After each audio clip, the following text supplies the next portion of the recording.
you have two images, and those two images, they're the same size. What I will make sure is that one of these images is hidden, so you hide it here, and locked.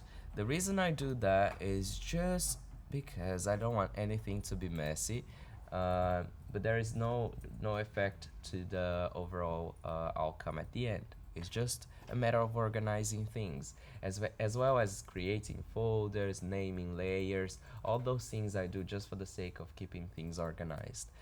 So you created those your stripes, and you want to split this image using the same silhouette. Let's say silhouette of the stripes, the same shapes of the stripe. For you to select the content of a layer, you just have to press Command and then click on the thumbnail of the layer. You're not clicking on the layer itself, on the name. If you click here, nothing will happen. So you click on the thumbnail. And once you click there, you actually see that the selection was made wherever in that layer there is content. Because there are some bits of this layer that there's nothing in there, and there are some bits that there is some information. So it will only select the areas that have information.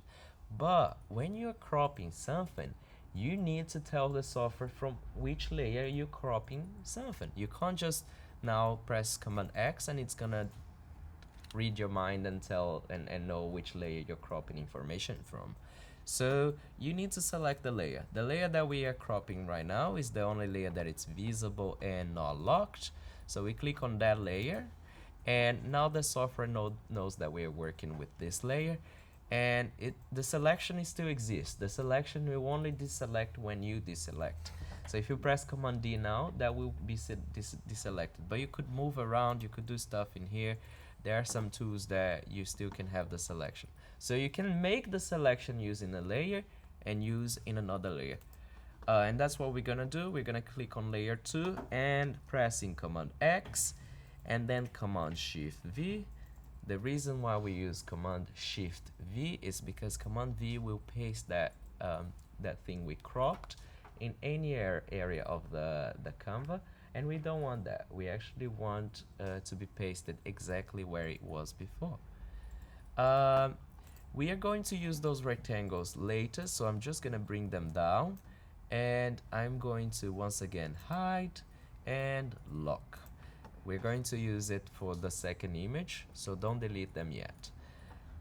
Now we have the two images. If I zoom in here for you to see, as you can see, they fit perfectly together. In fact, they fit so well that I don't even see that they are sliced. What I will do is, once again, with my technique of hiding and locking, I'm going to hide and lock this part, and I'm gonna work on the first bunch of stripes. With the marker tool, I'll just select the first stripe. It doesn't matter if it goes outside, because again, anything that there is no information won't be cropped. So the first one, make sure you are clicking on the layer, Command X, Command Shift V, and as you can see, it cropped the first stripe and it pasted in a new layer. And then we have to do the same process for each stripe. Command X.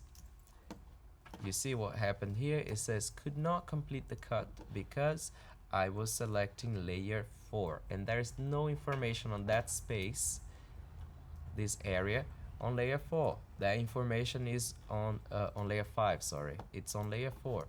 So that's why you need to make sure you always click on the layer that the stripes are. With the selection made, Command X, Command Shift V. So you every time go back to layer 4, select the stripe that you want, Command X and Command Shift V. Repeat the process. Click on the layer first, Command X, Command Shift V. Layer. Next one. Select. Command X, Command Shift V. Layer. Command X, Command Shift V. Click on the layer, Command X, Command Shift V. Command Shift V. I have 3 more, so I'll start from the other side. Command X, Command Shift V. Same thing goes in here. Command X, Command Shift V. So now I have all the stripes in different layers. Okay, so I completed half of the image, but there's still half. For me not to get confused, what I will do is I'll select this bunch of images here and I'll put them in a folder for now. Okay, they're all here inside the folder. It's just for me not to get confused. So I will hide this folder and I will lock the folder, and then I'm gonna complete the second half of the image, repeating the same process. So I'm gonna unlock and make it visible, and I'll repeat the same thing. I'll just click on the marquee tool, select Command X, Command Shift V, and then I do the same process until I finish. Okay, so when you have all these images sliced the way it needs to be, both images, we're going to spread them out to get the illusion. Okay, did you understand this part? You just need to repeat the process until you have both images done. I'm gonna put this video on RWTC.